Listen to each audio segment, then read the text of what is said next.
ඉතින් යාළුවනේ මෙන්න මේ වීඩියෝ එක මේ අපේ මේ වැඩ බලන බන්ධනාගාර කොමසාරිස්තුමාට පොඩ්ඩක් මේ පෙන්න ගන්න මට.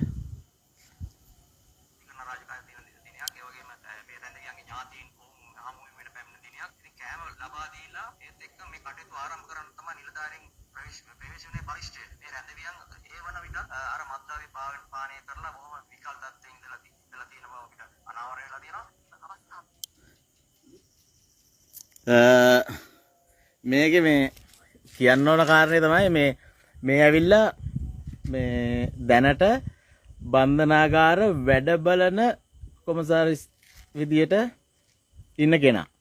ඒතකොට මෙයා මේ මොකද්ද මේ කියන්නේ? ඒ වෙලාවේ රැඳවියන් මත්ද්‍රව්‍ය භාවිතා කරලා තිබුණලු. එතකොට මේ අපේ ගරු කොමසාරිස්තුමා ඔබතුමාට කියන්න තියෙන්නේ මේ ඔබතුමාට ඔක වැඩ බලන මේ කවුද කොමසාරිස් විදියට නේ දීලා තියෙන්නේ. ඔබතුමාට ඕක මේ ස්ථිර කරන්න වගේ කියොතින් රජයෙන් වගේ අමාත්‍යාංශයෙන් වගේ ඔබතුමා එකට අකමැති වෙන්න. මොකද දන්නවද? ඔබතුමාට ඕක ගැලපෙන්නේ නැහැ. ඕක කරන්න බෑ ඔයාට. ඒ කියන්නේ මේ කෙලින් කතාවක් කොන්දපණ ඇති කතාවක් කියන්න පුළුවන් වෙන්න බෑ මාධ්‍ය ඉස්සරහට ඇවිල්ලා. ඒවා කියන්නේ මේ බන්ධනාගාර කොමසාරිස්වරයාගේ යටතේ බන්ධනාගාර නිලධාරීන් විශාල පිරිසක් ඉන්න බන්ධනාගාරයක සිරකරුවන් මේ මත්ද්‍රව්‍ය භාවිතා කරලා හිටියයි කියලා කියන්නේ.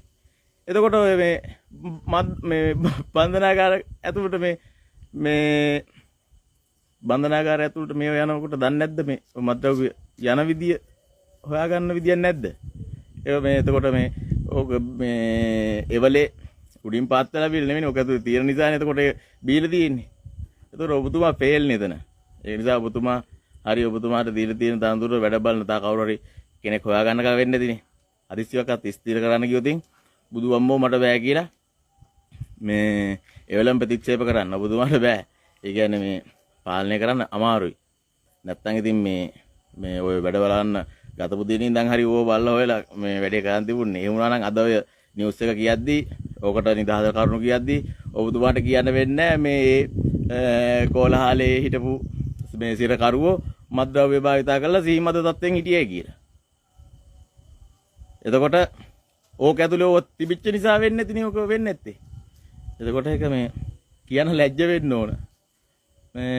ඒක පොඩ්ඩක් අර වැඩ බලන කොමසාරිස්තුමා නිසා පොඩ්ඩක් ඔබතුමාට ඒක යැපෙන් ගැලවෙන්න පුළුවන්.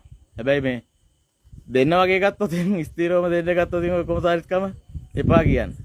ඔයාලට ගැලපෙන්නේ නැහැ.